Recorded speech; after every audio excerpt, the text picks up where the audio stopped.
중국과 인도 국경에서 45년 만에 총격이 발생한 데 이어 중국 관영 언론이 전쟁 준비도 돼 있다고 위협하면서 양국이 일촉즉발의 위기를 맞고 있습니다. 이번 대립은 6단전에 이어 총격전까지 벌어지며 다음은 중화기 교전으로 확대될 가능성도 있다고 하는데요. 실제로 양국이 국경 분쟁 지역의 군사력을 증강하면서 탱크까지 배치해 탱크전이 발생할 가능성이 대두되고 있는 가운데 한국산 무기들이 주목을 받고 있습니다. 해발 4,000m가 넘고 기온이 영하 45도까지 내려가는 라다크 지역은 탱크를 운용하기에는 좋지 않은 환경인데요. 또한 산악지대는 지형이 험준해 탱크의 기동이 제한됩니다. 게다가 산소 농도가 낮아 탱크 디젤 엔진이 정상적인 성능을 발휘할 수 없습니다. 이 때문에 중국은 무겁고 둔한 중형 탱크 대신 보병에게 큰 위협이 될 수 있는 경전차를 라다크 인근에 배치했습니다. 네, 안녕하십니까.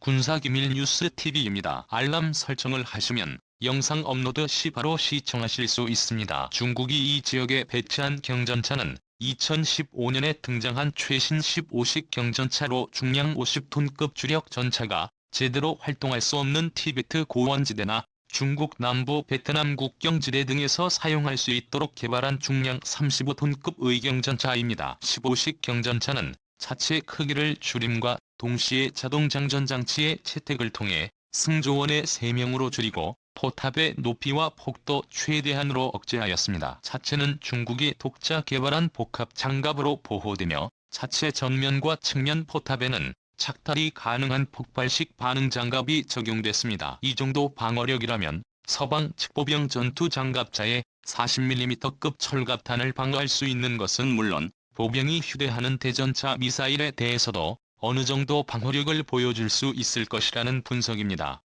화력 역시 준수한데요. 중국은 15식 경전차의 주포로 105mm 규격을 채택했습니다. 중국 측이 공개한 재원에 따르면 주포는 날개 한정식 철갑탄을 사격했을 때 1km 거리에서 균질하면 강판 300mm급 대전차, 고폭탄을 사격했을 때 거리 관계없이 유효 사거리 내에서 400mm급 관통력을 가진 것으로 알려져 있습니다. 이 정도 수준이면 인도그레이티 72급 전차를 충분히 파괴할 수 있습니다. 15식은 필요할 경우 주포에서 발사되는 GP4 발사대 전차 미사일도 쓸 수 있는데요. 사거리는 5km, 관통력은 600mm급입니다. 이는 재원상으로 인도군이 보유한 모든 전차를 격파할 수 있는 공격력입니다. 또한 한국의 K-힐이나 K2 전차처럼 유기압 서스펜션을 채택해 차대의 농가를 조절해 5도 내외의 추가적인 전차포 방열 각도도 얻을 수 있어 산악지형 등에 대응하는 데 효과적입니다. 중국 15식 경전차는 고지대 작전에 대응해 파워팩의 기존의 터보 장치에 직렬로 연결되는 추가 터빈 장치를 장착하였습니다. 그 덕분에 8250Hz 엔진은 평시 483마력의 출력을 발휘하지만 추가 터빈을 가동하면 1000마력 이상으로 출력이 상승해 고산 지대나 험지에서 높은 효율을 보여줄 것으로 보입니다. 이 같은 중국의 움직임에 인도는 최신 전투기를 배치함과 동시에 평균 고도가 3,600m에 되는 라다크 지역에서 사용할 수 있는 경전차를 긴급히 요구하고 있습니다. 신형 경전차 도입 사업을 발표하고 긴급 예산까지 편성한 인도 육군은 신형 경전차의 핵심 조건으로 공수와 화력 그리고 즉각 조달을 꼽았는데요. 77개나 U-76 같은 수송기로 공중 수송이 가능하고 적전차를 일격에 무력화시킬 수 있는 강력한 화력도 갖춰야 합니다. 최대한 빨리 납품될 수 있도록 이미 생산 중이거나 생산 라인이 갖춰져 있어야 합니다. 경전차가 시급한 인도군의 대안 중 하나가 바로 한국에서 수입한 K-20 기반형 경전차입니다. 지난 7월 27일 인도의 국방과학연구소인 DRDO가 K-9 자주포 기반 경전차 개발 사업에 발표하였습니다. 인도 육군은 파키스탄과 국경 분쟁에서 중국의 자주포를 뭉개버린 K-9 자주포를 상당히 신뢰하는데요. 중국과의 국경 분쟁에 대비해 K-9 자주포의 3000m 이상의 고산지역 기동 테스트를 실시한 결과 K-9 자주포에 장착된 1000마력급의 MP880의 파워팩과 기동체계가 고산 지역에서도 효과적으로 작동됨을 확인했습니다. 이에 DRDO는 근본적인 해결책으로 15식 경전차와 제대로 맞설 수 있는 K구 기반형 경전차를 제안한 것이죠. 인도는 신뢰성이 입증된 K고 자주포의 차대에 벨기에 CMI사가 개발한 C3000 포탑을 결합해 신뢰성이 우수한 전투 중량 35톤급의 경전차를 급조하는 것이 가능하다고 보고 있습니다.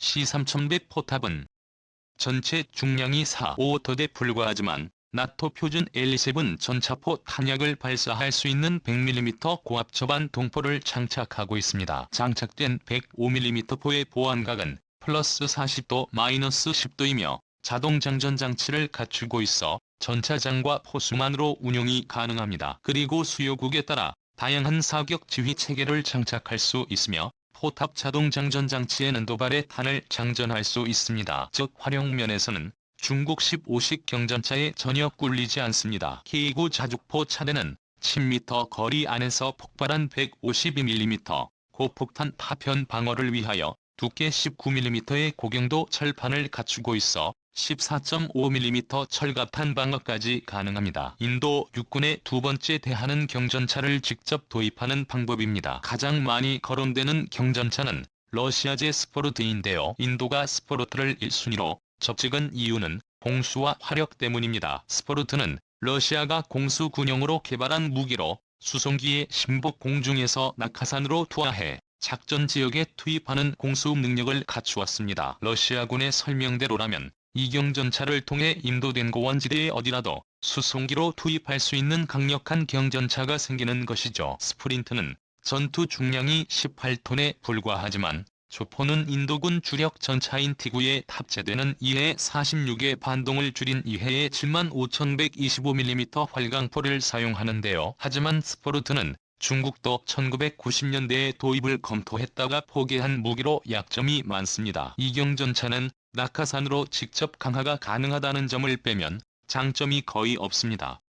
화력도 사실 장점으로 볼 수 없는데요. 10발톤톤에 불과한 차체는 125mm의 엄청난 반동을 제대로 흡수하지 못해 정밀성에서 문제가 있다는 지적입니다. 이 때문에 스포르트는 조포 사격전 차량을 정차하고 서스펜션을 최대로 내려 지면에 바짝 밀착시킨 뒤 사격하도록 권장하고 있습니다. 스타크래프트에 나오는 치즈보드의 탱크를 생각하시면 이해가 빠르겠네요. 이렇게 사격하지 않으면 호신이 흔들려 명중률이 형편없이 낮아집니다. 그렇다고 서스펜션을 지면에 밀착시켜 사격을 하려 하면 사격을 준비하는 수초 동안 고정된 상태로 적이 시야에 그대로 노출되게 되죠. 또한 경량화를 위해 사용한 알루미늄 합금 장갑재는 중기관총에 관통될 정도입니다. 이런 전차가 전장 한복판에서 사격을 위해 몇 초간 멈춰 있다면 어떻게 될까요? 스타크래프트에서 시즈모드 하는 동안 파괴되는 탱크를 쉽게 보셨을 겁니다. 때문에 인도군 내부에서는